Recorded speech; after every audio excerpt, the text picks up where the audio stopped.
Olá, eu sou Yuri da Silva Rosa, aluno do curso de Ciência da Computação da UFPEL. Este trabalho, intitulado PC Câmbio, utilizando metodologias do pensamento computacional, foi desenvolvido junto ao projeto XPPC, explorando o pensamento computacional para a qualificação de ensino fundamental, do CDTEC Computação UFPEL. Como autores os seguintes professores e colegas: Plácida Juliana de Oliveira, Simone Cavalheiro, Renata Reiser, Luciana Foz, André de Bois, Cláudio Piana e Ana Mazzini. O trabalho constitui-se em um relato de aplicação da atividade PC Câmbio, em escola de ensino fundamental. A aplicação ocorreu no ano de 2019, enquanto atuava como voluntário no projeto XPPC. O projeto teve como objetivo principal desenvolver e aplicar atividades que estimulem o uso de habilidades do pensamento computacional, de forma lúdica, em estudantes do ensino fundamental do município de Pelotas. O pensamento computacional é uma metodologia para a identificação de problemas e soluções baseadas nos fundamentos da ciência da computação, considerando a resolução de problemas computacionais do cotidiano. Nesse contexto, o pensamento computacional consolida-se como uma metodologia fundamental para a aprendizagem multidisciplinar. A atividade PC Câmbio foi dividida em 3 tarefas e aplicada em 4 etapas, sendo cada etapa com duração de aproximadamente 1 hora aula cada. A atividade PC Câmbio é aplicada de forma desplugada, ou seja, dispensa o uso de laboratório de computação e acesso à internet. Para o desenvolvimento das tarefas, utilizamos um conjunto de materiais simples, como impressões em papel e vários conjuntos de jogos pega-vareta, custo médio entre 2 e 5 reais. Assim, a atividade PC Câmbio tornou-se acessível à realidade das escolas municipais e estaduais.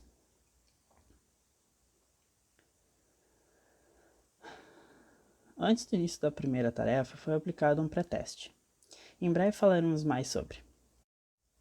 Na primeira tarefa, os estudantes da turma foram divididos em grupos de 4 integrantes, e a cada grupo foi entregue um kit de jogo, consistindo em um jogo de pega-varetas, composto por 41 varetas e 4 folhas de pontuação. As regras do jogo são bem simples. O jogo acontece em turno, onde os alunos devem remover uma vareta do monte de varetas sem movimentar as demais. No caso da remoção sem movimentar as demais, o aluno guarda a vareta removida em seu monte e faz uma nova tentativa. Quando falhar, o jogador perde a vez e passa para o próximo jogador. O jogo acaba quando todas as varetas forem removidas. Na sequência, cada jogador deve completar sua folha de pontuação, indicando a quantidade de varetas obtidas de cada cor, fazer as multiplicações correspondentes e, em seguida, as somas necessárias para saber a sua pontuação final. Então são comparados todos os resultados individuais. Ganha o jogador que obtiver mais pontos. Após isso, os estudantes recebem uma avaliação para mensurar o aprendizado. A segunda tarefa é o incremento da primeira, onde dividimos os estudantes também em grupos de 4 alunos. E além dos materiais utilizados na tarefa anterior, agora contamos com cartas de objetivos secretos e folhas com propostas de trocas. A segunda tarefa é bem semelhante à primeira. As diferenças são as seguintes. A vareta preta deve ser previamente removida do conjunto. O jogador terá apenas uma tentativa de remover uma vareta sem mover as demais, onde 2 situações podem ocorrer. Caso obtenha sucesso, a vareta removida vai para seu monte e passa a sua vez. Caso falhe, no processo de retirada, o jogador perderá a sua vez, passando para o próximo jogador. Após as varetas serem removidas pelos jogadores, começam as trocas, onde um dos membros deverá preencher a proposta de troca, mas de forma que as varetas desejadas tenham o mesmo valor de pontos das varetas a serem entregues. Então, deve-se propor ao colega a troca desejada. Só é permitido negar a troca se e somente se as equivalências estiverem descritas de forma incorreta na proposta de troca. Sendo aqui importante ressaltar que só é permitida a troca de uma quantidade de varetas de uma única cor por uma quantidade de outra cor. O jogo se encerra quando a maior quantidade de objetivos for completada entre os membros da equipe. Então, outra avaliação aplicada aos estudantes. A terceira tarefa está dividida em 2 etapas, com duração de 1 hora aula cada. trabalhando com o reconhecimento de padrões e relações de igualdade. Partimos de um conjunto de regras de transformação de representação, baseada nas espécies dos animais. Para essa atividade, a turma foi dividida em duas equipes. Ao início da tarefa, foi demonstrado aos estudantes as espécies trabalhadas, cão, gato, vaca e outros. Em seguida, explicado sobre os estágios de desenvolvimento que os animais podem assumir. Estágio 1, filhote, estágio 2, adulto e estágio 3, idoso. Em seguida, introduzimos a quantidade de um animal de um determinado estágio para fazer a troca de representação do animal. Como exemplo, podemos observar que para realizar a transformação na espécie de cachorro, precisamos de 3 cachorros de um estágio anterior ao que desejamos transformar. Como no exemplo A, onde desejamos chegar no estágio 2 de um cachorro, os estudantes precisam ter 3 unidades do mesmo cão em estágio anterior, o estágio 1.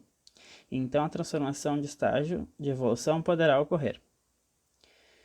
O jogador escolhido deverá debater com a sua equipe e selecionar as cartas que solucionam a transformação de estágio do animal. Caso a resposta esteja correta, a equipe pontua. Caso a resposta esteja errada, a outra equipe tem a oportunidade de responder e pontuar, seguindo as mesmas regras. Na primeira etapa da aplicação dessa atividade, não foi aplicada nenhuma avaliação.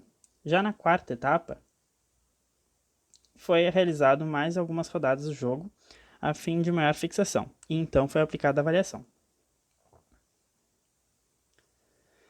A aplicação da atividade ocorreu no segundo semestre de 2019, em uma turma do 4º ano de ensino fundamental, de forma presencial e desplugada.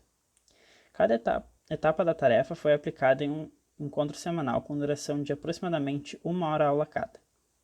E ao final da etapa 1, 2 e 4 foram aplicados testes a fim de mensurar os aprendizados. A aplicação contou também com um pré e pós-teste. Durante a aplicação da primeira etapa, foi necessária alguma revisão oral acerca dos cálculos aritméticos. Apesar dessas revisões, os alunos conseguiram prosseguir com as etapas da atividade sem grandes problemas. Já na aplicação da segunda etapa da tarefa, como foi exigido um nível de abstração maior, integrando objetivos secretos e trocas, ocorreu perda de interesse de alguns estudantes na atividade. Após a aplicação, houve uma análise entre os membros do projeto, na tentativa de resolver o caso de dispersão dos alunos. A solução foi uma readequação para um nível de abstração adequado à faixa etária dos estudantes. Na terceira tarefa, etapas 3 e 4, foi notável a compreensão dos alunos sobre as regras de transformação. Acreditamos que tanto o uso de imagens de animais como o fator da competitividade entre as equipes foram de grande valia para a compreensão dos estudantes nessa tarefa, incrementando a motivação e integração dos participantes das equipes. A análise dos resultados foi organizada considerando duas formas: a avaliação integrando os testes e observações e a avaliação via pré e pós-testes. Na avaliação integrando testes e observações, obtivemos uma média descritiva de notas por tarefa. Tivemos uma participação em média de 26 alunos, com uma nota média de 7,5, um desvio padrão de 2, o coeficiente de variação foi de 28, sendo que o mínimo atingido foi de 2 e o máximo foi de 10.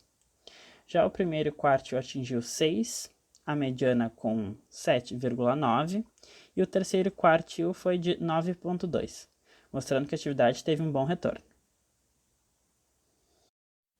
O pré-teste avaliou as condições iniciais e o pós-teste o ganho dos alunos considerando a diferença positiva entre essas duas notas. O pré e o pós-teste consistem em duas questões, apresentadas na imagem ao lado. Em uma análise semelhante já apresentada na avaliação por tarefas, as medidas descritivas referentes ao pré e pós-teste também foram construídas e analisadas, como reportadas no artigo. A análise das notas e distribuição dos dados do pré e pós-testes mostra que a atividade PC Câmbio, embora não tenha promovido uma melhora muito significativa, ela não foi rejeitada. Sendo assim, a estratégia de desenvolver a atividade PC Câmbio mostrou-se eficiente. A experiência na concepção, desenvolvimento e aplicação, bem como os resultados obtidos com a atividade PC Câmbio, fortalecem as propostas de integração do pensamento computacional ao currículo brasileiro de educação. Aqui estão os contatos do projeto para eventuais perguntas e questionamentos. Para finalizar, gostaria de publicamente agradecer todas as instituições que deram suporte ao desenvolvimento deste projeto. A PREC, PRPPG, da UFPEL, e ainda a FAPERGS, a CAPES e o CNPq. Em especial, nosso obrigado aos organizadores do evento EduComp pela oportunidade de apresentar os resultados decorrentes da aplicação da atividade PC Câmbio. Muito obrigado.